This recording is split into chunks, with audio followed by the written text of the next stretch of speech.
Hello दोस्तों, welcome to the campaign of read for India change India. दोस्तों, आज की वीडियो की शुरुआत हम एक कहानी से करेंगे।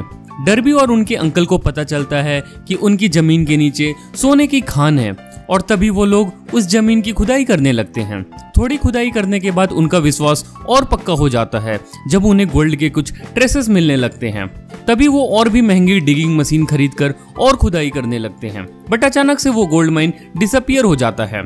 डर्बी और उसके अंकल हताश हो जाते हैं and then they decide to quit. वो अपनी मशीनरी को बेच देते हैं। तभी वो इंसान जिसने डिगिंग मशीनरी खरीदी उसे एक आइडिया आता है। वो माइनिंग इंजीनियर्स की मदद से exact area of gold mine पता करवाता है और जब वो डिगिंग करवाता है तो उसे वो माइन मिल जाती है। और दोस्तों, वो गोल्ड माइन पुरानी पोजीशन से कुछ ही मीटर्स दूर होती है। तो स्टोरी से हम ये सीखते हैं कि सक्सेस हासिल होने से पहले हम सभी लोगों को टेम्पोररी डिफीट मिलेगी, तभी हमें क्विट नहीं करना है, बिकॉज उस टेम्पोररी फेलियर के कुछ ही कदम आगे सक्सेस छुपकर हमारा वेट कर रही होगी। तो दोस्तों, चलिए आज हम एक ऐसे ही book think and grow rich को डिस्कस करेंगे जिसमें कुछ ऐसे हिडन लेसन्स हैं जिसकी मदद से we can become rich, achieve all happiness and success in life with full fame and recognition. Friends, आगे बढ़ने से पहले चलिए हम इस book think and grow rich और ऑथर नेपोलियन हिल के बारे में थोड़ा जान लेते हैं। नेपोलियन हिल एक अमेरिकन ऑथर हैं। उन्होंने ये बुक ईयर 1937 में लिखी थी और आज भी ये बुक एक बेस्ट सेल्फ हेल्प बुक है। एक बार नेपोलियन हिल एंड्रयू कार्नेगी से मिलने गए थे, जो अमेरिका के एक बड़े इंडस्ट्रियलिस्ट थे। तभी एंड्रयू कार्नेगी ने ऑथर को एक ऑफर दिया जिससे लोगों की लाइफ में सक्सेस और चेंज आ सकता है। दोस्तों, ये बुक को लिखने में ऑथर को 20 इयर्स लगे और इसे लिखने के लिए उन्होंने थाउजेंड्स ऑफ पीपल के लाइफ पर एक्सपेरिमेंट्स किए हैं। Think and grow rich is a practically proven self help book. तो दोस्तों, चलिए हम आगे बढ़ते हैं और इस बुक के कुछ लेसन्स डिस्कस करते हैं। फ्रेंड्स, ऑथर ने इस बुक में 13 principles to become rich and achieve success को डिस्कस किया है और हम इनमें से कुछ प्रिंसिपल्स डिस्कस करते हैं। The first principle is burning desire. दोस्तों, इस दुनिया में हम जितने भी सक्सेसफुल पर्सन की लाइफ को स्टडी कर ले, चाहे वो थॉमस एडिसन हो या फिर हेनरी फोर्ड या फिर स्टीव जॉब्स या फिर इलॉन मस्क, इन सब लोगों में एक चीज कॉमन होती है और वो है burning desire to achieve success. हम सब लोग अपनी लाइफ में सिर्फ विश करते रहते हैं कि काश हमारे पास ये होता, लेकिन दोस्तों, विश और डिजायर में बहुत डिफरेंस होता है। इस कंसेप्ट को फ्रेंड्स ऑथर एक इंसिडेंट से समझाते हैं। एक बार एक राजा अपने ट्रूप्स के साथ लड़ाई के लिए जाता है। वो लोग अपने शिप से एक आइलैंड पहुंच जाते हैं, बट जब वो वहां पहुंचते हैं तो उन्हें पता लगता है कि दुश्मन की आर्मी ज्यादा ताकतवर है। तभी राजा अपने सैनिकों को सारे शिप्स को जला देने का आदेश देता है। जब सारे शिप्स जल जाते हैं तो राजा अपने सैनिकों को बोलता है कि अब उनके पास बचने का एक ही रास्ता है कि दुश्मनों को वो हरा दें। Either we win or we Paris. और दोस्तों, गेस करो फिर क्या होता है, वो लोग जीत जाते हैं। तो फ्रेंड्स, हम इस स्टोरी से बर्निंग डिजायर का एक कंसेप्ट को सीखते हैं। जब भी हमें कोई चीज हासिल करनी हो तो हमारा डिजायर इतना ज्यादा होना चाहिए कि हमें वापस लौटने का रास्ता ही बंद कर देना चाहिए। हमें अपने सारे अल्टरनेटिव्स को भूलकर ऐसा काम करना चाहिए कि either we win or we perish. And friends, author ये बोलते हैं कि अगर हम इस भावना से काम करेंगे तो definitely we will win. The next lesson is faith. दोस्तों, फेथ एक ऐसा वर्ड है जो हमें अपनी डिजायर को अचीव करने में हेल्प करता है। जब भी हम अपने ड्रीम्स को विजुअलाइज करते हैं तो हमारा सबकॉन्शियस माइंड हमारी सारी एक्शंस को उस गोल को अचीव करने के लिए गवर्न करता है और हम अपनी डिजायर को और स्ट्रेंथन कर सकते हैं बाय रिपीटेशन ऑफ थॉट। दोस्तों, अगर हम पूरे दिन अपने गोल और अपने प्लान्स टू अचीव इट को रिपीट करते रहेंगे तो our wish gets converted into a burning desire. Friends, author ने इस टर्म फेथ को महात्मा गांधी के एग्जांपल से डिस्कस किया है। महात्मा गांधी ने सिर्फ अपने फेथ की मदद से पूरे देश के लोगों की सोच को इन्फ्लुएंस कर दिया था और उनकी power to influence people by faith की मदद से करोड़ों हिंदुस्तानी की सोच एक हो गई थी to fight for freedom with use of non violence. The next lesson is specialised knowledge. दोस्तों, ऑथर इस कंसेप्ट को दो टर्म से डिफाइन करते हैं।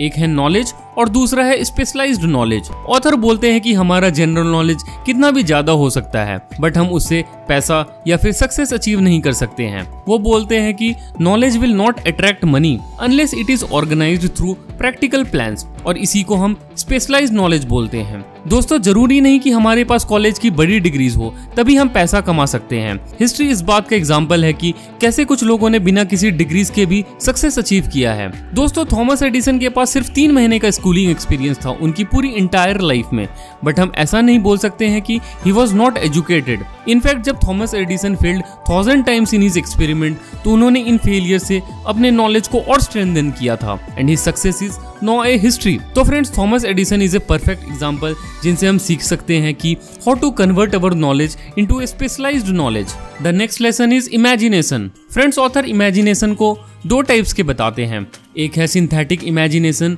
और दूसरा है क्रिएटिव इमेजिनेशन। सिंथेटिक इमेजिनेशन में हम वही चीजें सोचते हैं जो हमें पता होता है और ये ओल्ड कंसेप्ट्स, आइडियाज और प्लान्स होते हैं। ये बेसिकली हमारा एक्सपीरियंस, एजुकेशन और ऑब्जर्वेशन पावर पर काम करता है। बट दोस्तों, हम सिंथेटिक इमेजिनेशन से सिर्फ अपने डेली रूटीन प्रॉब्लम्स को सॉल्व कर सकते हैं। दूसरा होता है क्रिएटिव इमेजिनेशन। दोस्तों, इस दुनिया की सारी इन्वेंशंस और रिसर्च क्रिएटिव इमेजिनेशन का गिफ्ट है। क्रिएटिव इमेजिनेशन की हेल्प से हम अपने नए आइडियाज को जनरेट करते हैं। दोस्तों, अल्बर्ट आइंस्टाइन ने क्रिएटिव इमेजिनेशन की मदद से ही इस दुनिया को इतने सारे इन्वेंशंस दिए थे। दोस्तों, ऑथर बोलते हैं कि पहले हमें अपने सिंथेटिक इमेजिनेशन को स्ट्रेंथन करने आना चाहिए, जो हम मेडिटेशन, रीडिंग बुक्स, अफर्मेशंस और प्रेयर की मदद से कर सकते हैं। और एक बार जब हमारा सिंथेटिक इमेजिनेशन काम करने लगेगा तो हम क्रिएटिव इमेजिनेशन को एक्सप्लोर कर सकते हैं। And friends, imagination is one of the most important ladder to turn our desire into money and reality.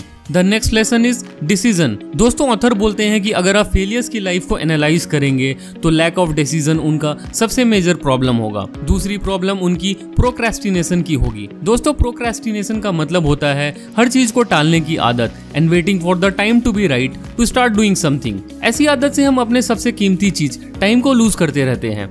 Friends, हमें राइट टाइम आने का वेट नहीं करते रहना चाहिए, but we should start with whatever skills we have और फिर right time अपने आप आ जाएगा। फ्रेंड्स, ऑथर बताते हैं कि जो सक्सेसफुल लोग होते हैं वो किसी भी डिसीजन तक बहुत जल्दी पहुंच जाते हैं, बट अगर उन्हें अपने लिए हुई डिसीजन को चेंज करना होता है तो वो उसे स्लोली चेंज करते हैं। वहीं दूसरी तरफ जो अनसक्सेसफुल लोग होते हैं वो डिसीजन लेने में काफी टाइम लगाते हैं और अगर उन्हें अपने डिसीजन को चेंज करना होता है तो वो उसे क्विकली चेंज कर देते हैं। ऑथर बोलते हैं कि हमारे एजुकेशन सिस्टम का सबसे बड़ा वीकनेस है कि we neither teach nor encourage the habit of definite decision. दोस्तों, सक्सेसफुल होने के लिए डेफिनेटनेस ऑफ डिसीजन बहुत जरूरी है and it requires a very great courage. The next lesson is persistence. दोस्तों, परसिस्टेंस का मतलब होता है कंटिन्यूअसली प्रयास करते रहना। There is no substitute for persistence. दोस्तों, ऑथर बोलते हैं कि वो इंसान जो अनसक्सेसफुल होने के बाद भी कोशिश करता रहता है वही इस दुनिया में सक्सेसफुल होता है। ऑथर इस हैबिट को फॉलो करने का 4 सिंपल स्टेप्स बताते हैं। पहला है, हमारी लाइफ का एक डेफिनेट पर्पस होना चाहिए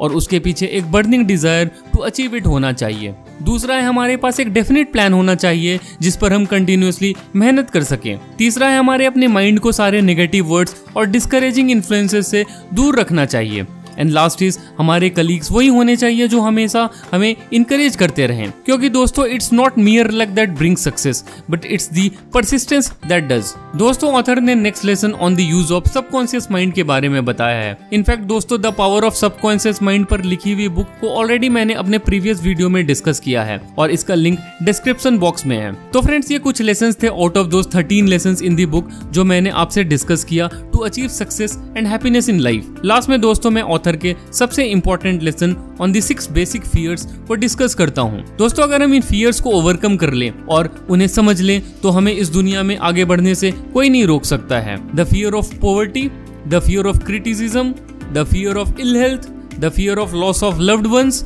the fear of old age and the fear of death. तो दोस्तों, अगर हम इन फियर्स को ओवरकम करके ऑथर के लेसन्स को स्ट्रिक्टली फॉलो करें तो हम सही में अमीर और सक्सेसफुल हो जाएंगे। दोस्तों, ऑथर ने इस बुक में 13 प्रिंसिपल्स पूरे डिटेल में डिस्कस किए हैं and they are all based on a real research study. तो दोस्तों, this is a must read book for everyone and it is one of the most realistic self help book जो आज तक लिखी गई है। तो I will highly recommend you and request you to please read this book to change your thought process, क्योंकि ये दुनिया आपसे सिर्फ एक ही चीज पूछेगी, हैव यू अचीव्ड सक्सेस। और लास्ट में दोस्तों मैं आपको फिर से याद दिला दूं कि चलिए हम इस पढ़ने की आदत को अपनी जिंदगी का एक अहम हिस्सा बना लें और इसकी मदद से ना तो अपनी बल्कि अपने साथ वालों की जिंदगी में बदलाव लाने की कोशिश करें। And help me in my campaign read for India, change India.